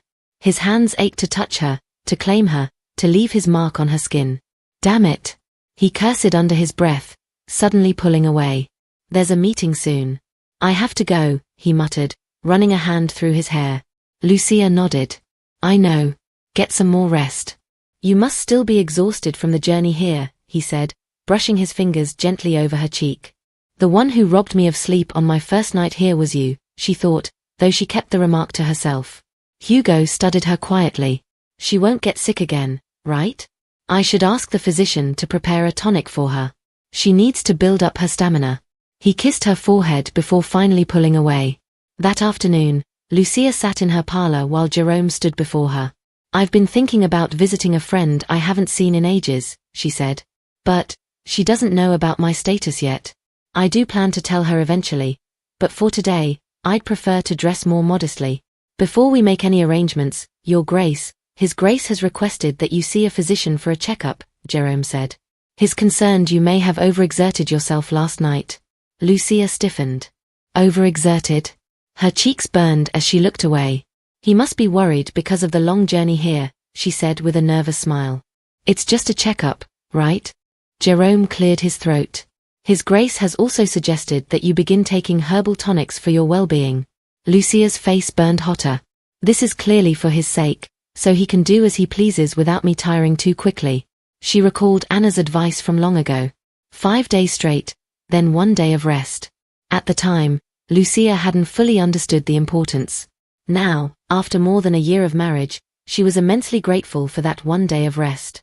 If I'm to take those tonics, I want them to be of the finest quality, she said, keeping her expression neutral. Jerome smiled. Of course, Your Grace. Also, Sir Hugo will be free to accompany you into town. Later, they arrived at a small house on the edge of town. Lucia knocked gently but received no response. Is she not home? She thought, sighing in disappointment. It would be a shame if I couldn't see her today. Just then, a familiar voice called out. Lucia. She turned to see Norman standing with a man beside her. Norman, she exclaimed cheerfully, her face lighting up. Their gazes met, and for a brief moment, both of their faces turned slightly flushed. My goodness, it's been ages. You look absolutely radiant. I swear, you've grown even more beautiful since we last met. How have you been? No health issues or anything, I hope? Norman asked, hurrying over to Lucia as she examined her. Lucia chuckled. Oh, Norman. Let's continue this conversation inside. So, what have you been up to all this time? Norman asked as they walked in. Then she paused, glancing at the man standing behind Lucia.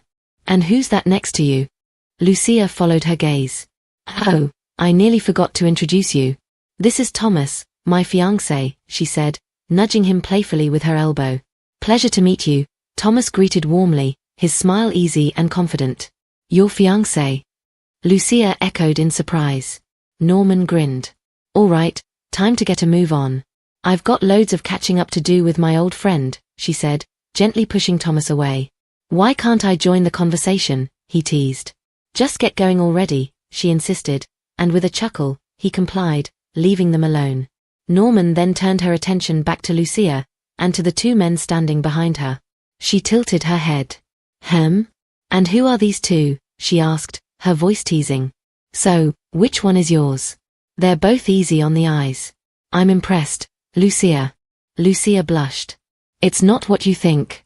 They're my guards. Norman raised an eyebrow. Your guards? Lucia, what on earth have you been up to?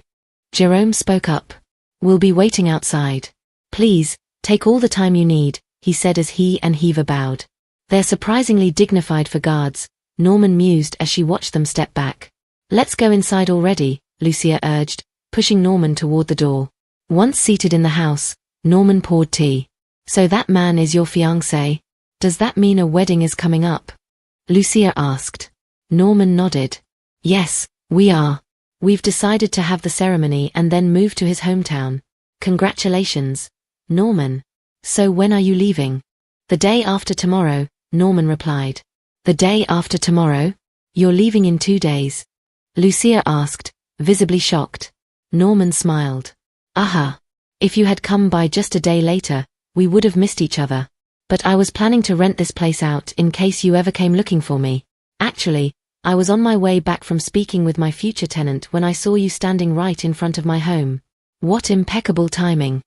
Lucia smiled faintly, but Norman continued before she could respond. And while we're on the subject, Lucia, I'd really like you to consider taking this house. What? Lucia flinched, her hands tightening around her teacup. But this is the first house you ever bought for yourself. You can't just give me something so precious. That's precisely why I want you to have it, Norman said softly. This house is filled with memories, all of which include you. I'm reluctant to sell it, but I don't know when I'll return to the capital. And I'll be moving quite far away. Lucia fell silent, watching her friend. This breaks my heart, she thought. When I was struggling, Norman was the one who kept me afloat. It was her belief in me that gave me the courage to propose to Hugh at the Taran estate. I wouldn't be where I am today without her. She's not just my friend, she's family. But she doesn't know how much has changed for me. If she knew I was no longer just Lucia, but Duchess Vivian, would she see me differently? Lucia took a deep breath. For now, I should just say my goodbyes as the Lucia she remembers. Norman, I need to tell you something, Lucia said, steadying herself. I'm married now. Norman nearly dropped her teacup. What? You are? Lucia nodded. After the wedding, I had to move far away with my husband. I wanted to reach out to you, but I just never found the time. I'm truly sorry. It's all right, Norman said, though she still looked dazed. I'm a little shocked, but I understand. Now that I'm preparing for my own wedding, I've been swamped. I know how it is. Then her curiosity took over, and she leaned forward eagerly. So? Who's the lucky man? How old is he? Where did you move to that I barely heard from you? Did he propose first? How did you meet? Lucia hesitated, smiling softly. Norman caught it immediately. She's hiding something, she realized. That must mean her husband is someone important. A wealthy merchant?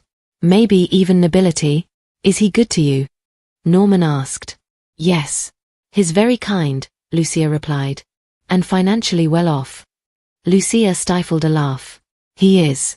Very much so. Norman smirked and leaned in. And what about in bed? Norman, please. Lucia's face turned bright red. Norman laughed. Lucia, you're married. For heaven's sake, there's no need to act innocent anymore. I'm sure you've already done what all married couples do. Lucia groaned, hiding her face behind her teacup. Norman's laughter faded slightly. I tried to believe you were doing well, she said after a pause. But there was something that worried me. Lucia looked up. What do you mean?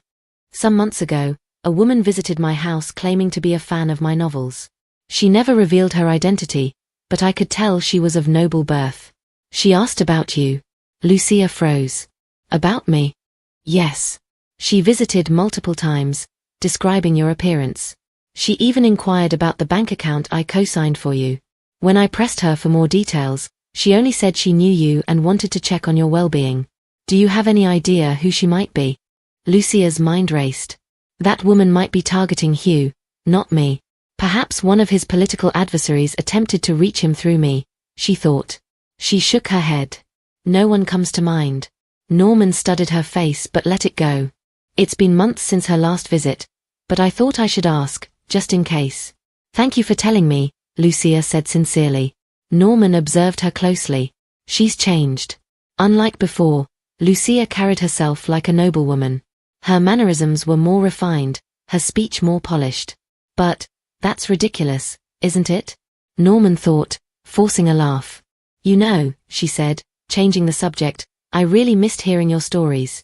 When you were gone, I even hired people to gather information about high society, but nothing they told me was as captivating as the things you used to say. Lucia smiled. What things did you hear? Lucia asked. Well, there was one particularly memorable piece of news, Norman said, just as Lucia was about to take a sip of her tea. It was about Duke Taran's marriage. Lucia flinched.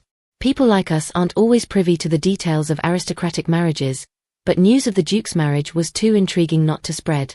You won't believe it, apparently, they didn't even have a wedding ceremony. The Duke practically whisked his bride away to the north like some kind of kidnapper, Norman recounted cheerfully, her eyes glistening with excitement. Lucia stifled a laugh. Lucia, are you all right? Norman asked, concerned. Yes. I'm fine, Lucia replied softly, lowering her gaze as she steadied herself against the table. Anyway, Norman continued, according to rumors, the Duchess is so breathtakingly beautiful that nations could go to war over her. They say that's why the Duke was utterly captivated by her. Just how gorgeous must she be? I imagine someone like Duke Taran would have exceptionally high standards. Beautiful Duchess you're talking about. She's sitting right in front of you, Lucia thought, feeling dazed by Norman's tale. And, Norman went on, it's rumored that the Duke has imprisoned the Duchess. I can't listen to this anymore, Lucia thought. Norman, will you keep writing your novels even after you leave the capital? She asked abruptly, steering the conversation away. I'm not sure if my novels would sell outside the capital, so I haven't decided yet. But with everything I've earned so far, I have no financial worries. Plus, my fiancé's family has been running a shop for generations, and it seems to be doing well, Norman said. Oh? Tell me more about you two. How did you end up engaged? Lucia asked, her face lighting up. I thought you didn't believe in love, she added teasingly, making Norman chuckle. I suppose that's why everyone says life is unpredictable, Norman replied, a soft flush rising to her cheeks as she began recounting her story. Compared to the novels Norman had written, her love story seemed ordinary and cliché. But as she spoke, her eyes sparkled as if she were telling a masterpiece. Time slipped away unnoticed as she shared her tale, looking for all the world like one of the love-struck characters in her own books. Before long, the sun began to set. Oh my, the sun's already setting. I talked about myself too much, didn't I? Norman asked as they rose from their seats. Certainly not. I was the curious one here. I really enjoyed hearing your story, Lucia assured her.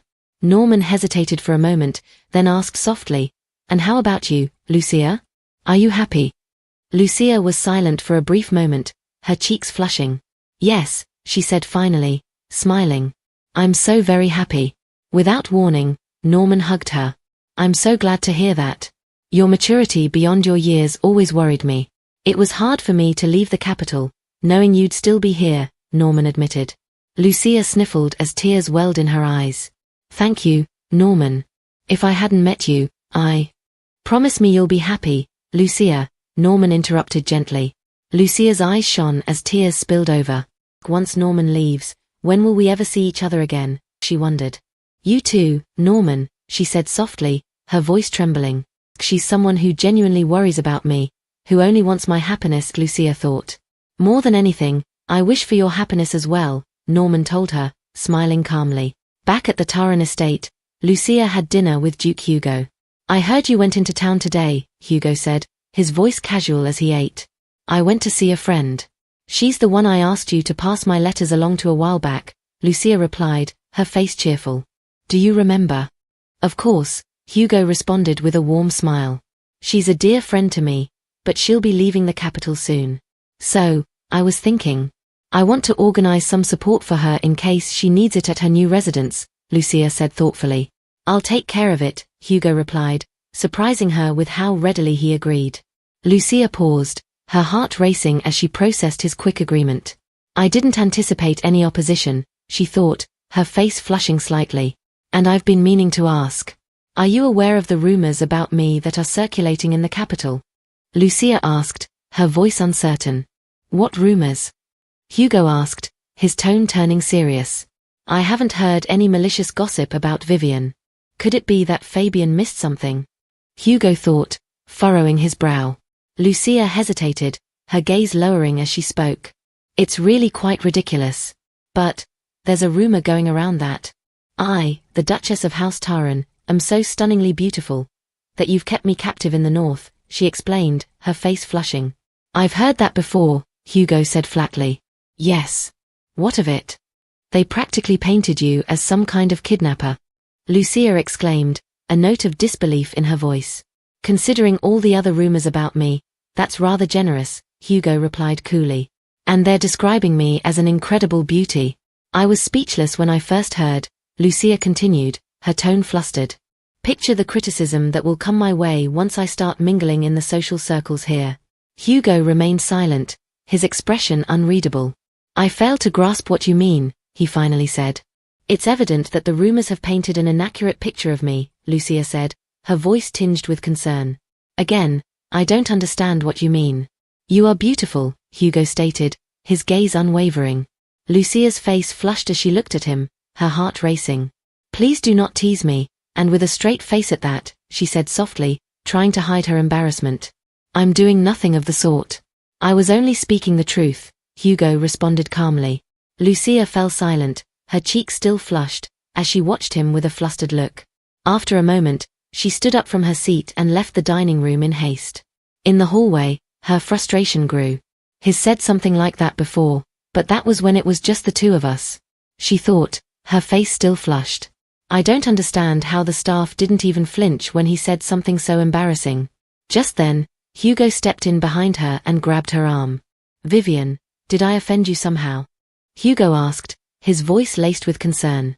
I thought it was a compliment that all women like to hear, he added, beads of sweat forming on his palms. Not at all. I'm feeling a touch embarrassed, because you said that in front of the staff, Lucia said, bowing her head slightly, trying to hide her reddened face as her heart beat faster. So, first, you tell me not to lay a finger on you when the staff is present, and now you're saying I shouldn't speak either? Hugo asked, his voice soft but puzzled. Lucia was quiet, her cheeks still flushed. Yes. It makes me uncomfortable, she said, before stepping closer to him, her arms wrapping around him in an attempt to calm herself. Hugo's face flushed at her sudden closeness, but he embraced her. Why should it matter what they think? He asked. Lucia recalled Norman's words before she left her house. Are you happy? Norman had asked her. Norman could ask me that question 100 times, and my answer would still be the same. Ever since I chose to put my complete trust in Hugh, I've noticed I'm less nervous and even a little happier, she thought, a soft smile forming on her lips as she sank into his embrace. Later that evening, outside the mansion, Fabian is seen by Jerome. Fabian, you look ghastly, Jerome observed, noticing the exhaustion in Fabian's expression. Oh, Jerome, Fabian said, flinching as he looked up to see his brother. It isn't my fault. I've been so busy ever since we arrived here, he grumbled as he climbed the steps toward Jerome. This again? Jerome asked, raising an eyebrow. His Grace has instructed me to ensure that the Duchess is not exposed to any unfounded gossip concerning his private romantic involvements, whether past or present. I've been running around all day and night, Fabian complained. Also, he ordered me to keep Her Grace's arrival in the capital under wraps. Jerome watched his brother's frustration with a knowing look. His Grace sure is thorough, he thought, observing Fabian's grumbling. The next morning, Lucia wandered the estate's garden, taking in the peace and tranquility. I never knew just how valuable these moments of peace and quiet could be, Lucia thought as she walked through the garden maze. Once I immerse myself in the social scene here, moments like this will be rare. I should make the most of this time while it lasts. Suddenly, she collided with someone, stumbling and nearly falling. I didn't mean to startle you. Remember me? It's been a while, hasn't it? A familiar voice said, stepping forward to help her. Lucia looked up, confused, before her eyes met those of Roy Croton. Since you're the Duchess now, I suppose I'll have to treat you a little differently, won't I? Roy said, grinning with his usual charm. But I'm afraid I'm not too knowledgeable about proper socialites and things like that. Lucia's face flushed as she beamed, accepting Roy's hand to help her up. I don't mind. There's no need for formalities. It's so nice to see you again after all this time. I've been hoping for a chance to thank you, she said warmly. Thank me? For what? Roy asked, looking confused. Remember the first time we met? You're the one who allowed me to meet with His Grace, Lucia explained. At the time, she hadn't fully realized it, but if it weren't for Roy, she would never have been able to meet Duke Hugo, let alone propose marriage. Jerome was supposed to oversee the guests, but knowing how strictly he followed his duties, she doubted he would have let her in. By pure coincidence, Roy had been the one to let her enter and meet the Duke. I don't think I would have had the courage to return if I had been turned away back then, she thought. Thank you, Sir Croton, truly, she said, smiling warmly. Well, I didn't really do much, Roy replied, his cheeks flushed. He recalled standing outside the door, unable to stop laughing at her proposal. He scratched his hair, still smiling despite his embarrassment. I suppose rumors are just that, rumors. He's genuinely kind and gentle. It's hard to believe he earned the dreadful nickname, the Mad Dog. It's surprising how untrue so many rumors in high society are, including those about me and Hugh, Lucia mused. By the way, I heard you've been serving as the Crown Prince's personal guard. Is it okay for you to be away from the palace right now? She asked. Of course it is.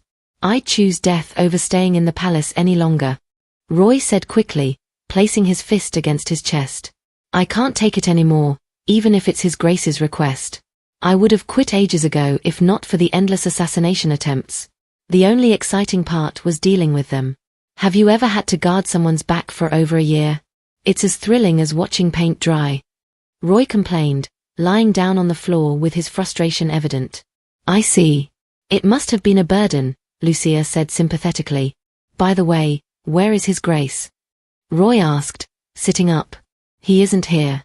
He left this morning, Lucia replied.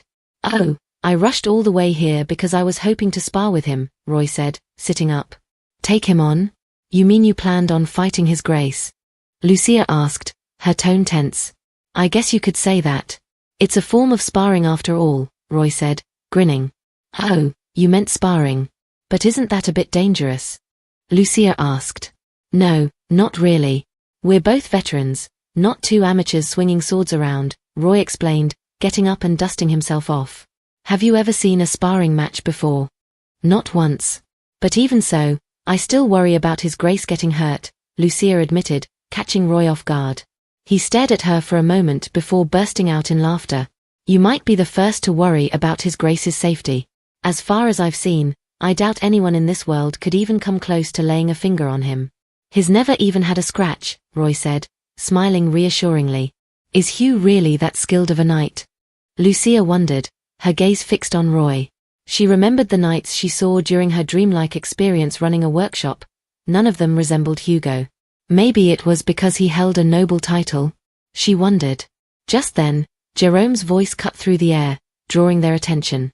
Sir Crotin, he said, approaching them quickly with a stern gaze. Why does Jerome look so angry? Roy thought as he stood with his hands in his pockets.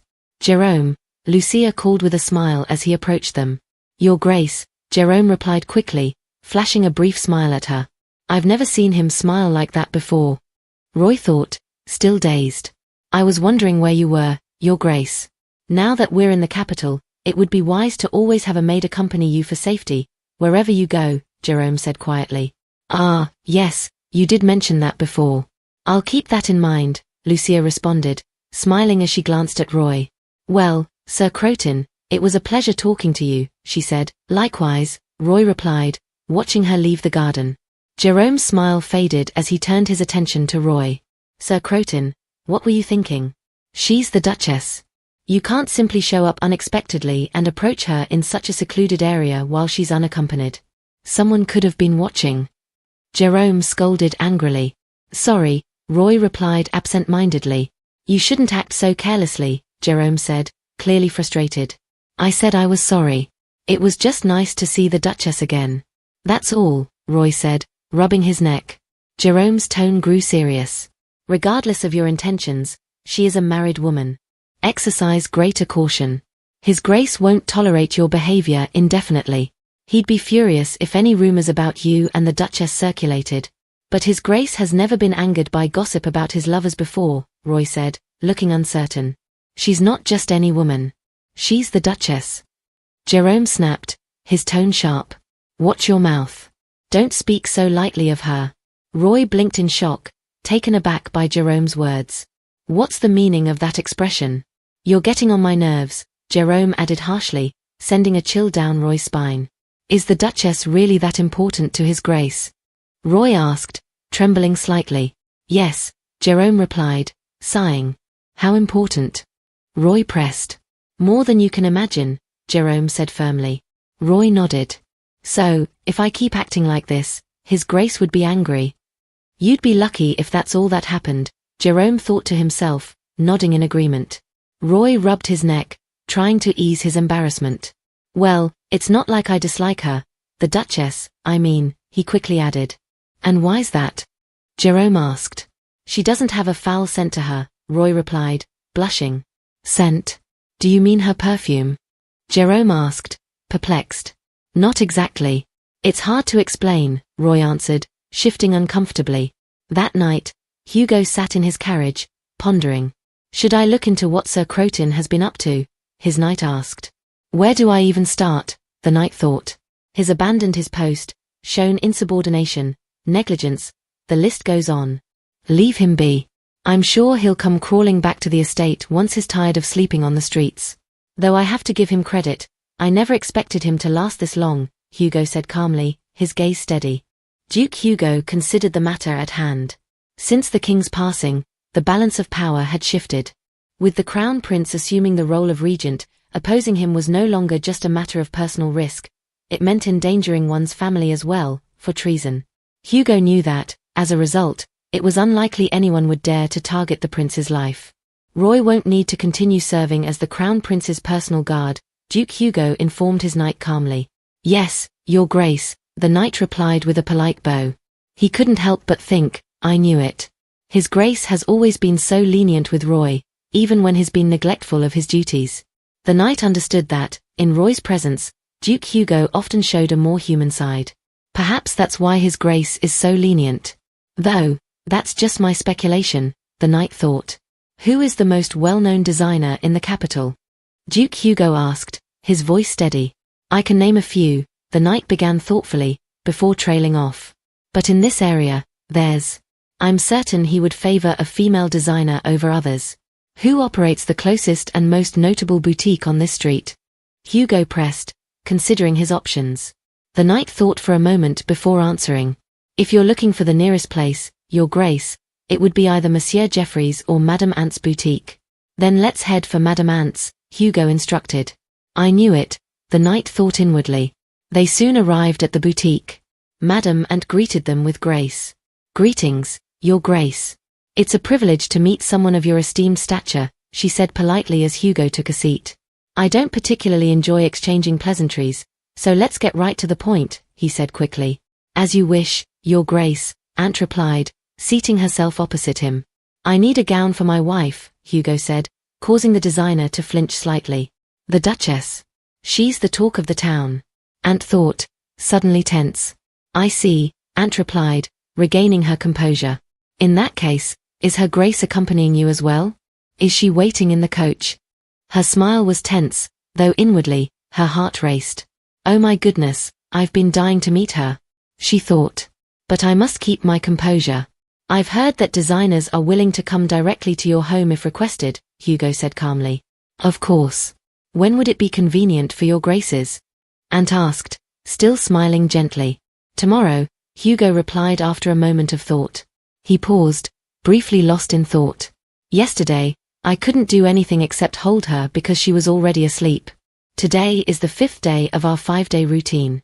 If we indulge in a passionate night as soon as I return home, Vivian might have trouble waking up in the afternoon, Hugo mused with a subtle smirk. No, let's make it the day after, Hugo said, changing his mind. You mean, in 2 days? Ant asked, her expression tense. I'm already fully booked for the next month because of the coronation. No, wait. This is the Duchess we're talking about. I can't turn this down. She thought. In 2 days it is, Your Grace, she said quickly, accepting the booking. Ant was well aware that the Duchess had been the subject of endless gossip among the noblewomen of the capital. Some claimed she was exceptionally beautiful, so much so that the Duke had whisked her away and confined her in the north.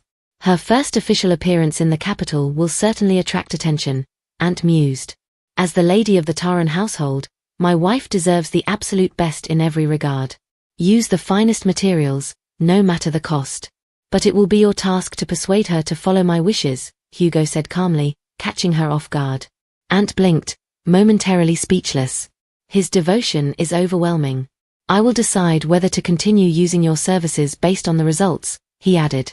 Ant felt a strange sensation, like a dazzling light radiating from behind the Duke. It's too bright. I can't even look at him properly, she thought, feeling flustered. Who knew Duke Taran was such a romantic? I've seen men restrict their wives and daughters from spending, but this is the first time I've seen a man insist on spending lavishly. She pressed her hands over her mouth, her cheeks slightly flushed, before shaking herself back to reality. Come on, Ant. Get it together. You're a professional. Love doesn't put food on the table. Still, Hugo had given no indication of a spending limit. I need to establish a reasonable threshold, she thought, carefully calculating a budget. Finally, she wrote down the estimated cost and slid the paper toward him. How does this number look to you, Your Grace? She asked. Hugo glanced at the document with a calm expression, then picked up the pen and added extra zeros to the sum.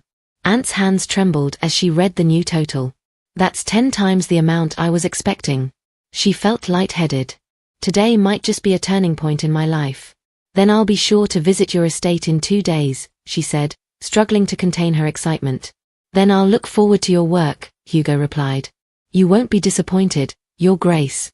Ant assured him, rising respectfully as he prepared to leave. He paused at the door. One more thing. Recommend me a reputable jeweler. Ant hesitated for a moment before responding with enthusiasm.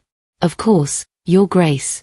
Though it may be difficult to find something truly suited for someone of your stature, I know a place that specializes in high-end, exquisite pieces. Oh. It's almost like he knew my cousin is a jeweler. She thought excitedly. Then I wish you safe travels, she said as she followed him outside. As his carriage pulled away, she called out, I look forward to seeing you again in 2 days, Your Grace. As soon as he left, Aunt spun on her heel and rushed back into the boutique. Clear the schedule for the day after tomorrow, no exceptions. Prepare every completed gown, shoe, hat, and catalogue, she ordered, startling her staff. Yes, they responded in unison. Jerome made his way to Roy's room. Roy Croton. It's almost time for His Grace to return. How long do you plan to sleep? Get out of bed now, he called out, knocking on the door. Jerome frowned. I'm coming in, he said, pushing the door open. The room was empty. He walked to the table and spotted a note. A note, he muttered, picking it up. I'm going to make a run for it since His Grace will probably be furious with me. P.S. I hope you'll stop being angry with me. Jerome. Jerome froze. Then, realization hit him like a bolt of lightning. Roy Croton, he screamed inwardly. Duke Hugo arrived at the jewelry shop recommended by Aunt. I'd like all the accessories ready by tomorrow morning, he said after making his selections. Certainly, Your Grace. I will have them packaged and delivered to your estate promptly, the seller replied, pleased with the purchase. Hugo's knight, watching in stunned silence, thought, he just spent a fortune at the boutique, and now he's buying nearly every piece of jewelry in the store. Just then, a particular necklace caught Hugo's eye. As he picked it up, an image of Lucia's face crossed his mind. This jewel, it's the same color as Vivian's eyes, he thought. I'll take this one right now, he told the seller. Of course, Your Grace. The seller quickly wrapped the piece and handed it over. The next day, Jerome presented the necklace to Lucia with a polite smile. His Grace bought this as a birthday gift for you. Lucia peered at the necklace. A red diamond? Would you like to try it on, Your Grace? Jerome asked softly. She held it up to the light, admiring its deep red hue. The last necklace Hugo gave me felt too heavy and extravagant for my taste, she thought as she fastened it around her neck. It suits you wonderfully, Your Grace, Jerome said approvingly. Lucia studied her reflection. This necklace feels much more practical. Perhaps I'll wear it to my next tea party. At the tea party, Lucia sat quietly, cheeks tinged pink, as the noblewomen around her whispered among themselves. Oh my, Duchess, that necklace. It's absolutely divine, one lady remarked. Very stunning indeed, another agreed. Thank you, Lucia replied, slightly flustered. It was a present from my husband. Gasps and murmurs followed. Goodness. So it was His Grace who won the bid for that diamond necklace, one woman whispered. You didn't hear? It was part of a recent auction, another added, her expression tinged with awe. That necklace is worth an unfathomable amount in gold, she continued, sending a chill down Lucia's spine. Lucia forced a smile, but inwardly, her mind raced. This reminds me of the time I nearly had a heart attack. Did he spend an outrageous amount on this too? I wouldn't be surprised if this necklace cost as much as a few castles. That night, alone in her room, Lucia glanced at the necklace still resting around her neck. Do you not like it? Hugo's voice came from behind her. She turned, startled. Oh, that's not it. I was just wondering, is today a special occasion? She asked, fingers tightening around the pendant. It doesn't have to be a special occasion for me to get you something, Hugo replied with a quiet laugh, stepping away from her dressing table. Lucia hesitated. I don't know much about jewelry, but this necklace isn't absurdly expensive, is it? Hugo, now lying on the bed, glanced at her with a calm expression. Is that what you'd like? Something expensive? He asked casually. There's another auction next month, so... That's not what I meant. Lucia gasped, eyes wide. Hugo watched her reaction with quiet amusement. Your husband is wealthier than you may realize. As his wife, you should take advantage of that and enjoy yourself, he said gently. Lucia remained silent. Inwardly, she recalled the Duchess of the Taran household she had seen in her dreams, draped in extravagant gowns and adorned with lavish accessories, yet utterly unhappy. A quiet fear settled in her heart. If Hugo ever left me, would I end up like her? Trying to fill the emptiness with meaningless luxuries? Do you dislike the necklace? Or is it because I gave it to you that you don't like it? Hugo asked, watching her reflection in the dressing mirror. Why would you say that? Lucia replied, startled. I appreciate the gift. I really do. It's beautiful, and I love it. A faint blush dusted her cheeks. You don't sound very convincing, he remarked. Are you angry? She asked softly, her expression uncertain. No, he scoffed, but his gaze lingered on her. Lucia studied him in return. In the past, his blunt remarks would have upset me. I would have bottled up my feelings and suffered in silence. But these days, I don't let his grumpy attitude get to me. She couldn't recall exactly when she had become comfortable telling him to sleep in his own chambers. And when did I start assuming he would indulge me so naturally? Hugo, resting his head against his hands, closed his eyes. She seems unusually hesitant to accept my gift today. If she can't open up to these gestures, what am I supposed to do? The next day, Lucia woke up and glanced at the empty space beside her. I have no memory of what happened after that. This always happens whenever I spend the night with him, she mused, stretching slightly. The afternoon light filtered through the curtains. It's already midday. Hugh must have bathed me and changed me into a fresh nightgown before leaving, she thought, running her fingers over the bedsheet. I do enjoy our nights together, but I really need to work on my stamina, she admitted, turning onto her side. Just then, a knock came at the door. Your Grace, you're awake. Your meal is ready. After you've finished, I'll escort you to the drawing room, a maid said softly as she stepped in. The drawing room? Lucia murmured, puzzled. When she arrived, she was taken aback by the sight before her. What is all this? She stammered, eyes widening at the stacks of ornate boxes. They're the jewelry His Grace bought for you. They arrived just this morning, her handmaiden said excitedly, her cheeks flushed. Lucia blinked. All of these boxes are filled with jewelry? She recalled the necklace Hugo had given her the night before. So that wasn't the only piece he bought. What is he thinking? You should go ahead and open them, Your Grace, the maid urged, her hands clasped in anticipation. Lucia hesitated but eventually relented. I suppose I should, since they're gifts. She lifted the lid off one box and stared. That gemstone is as big as a small rock. She picked up a pair of earrings and examined them. These look just as expensive as the necklace from last night.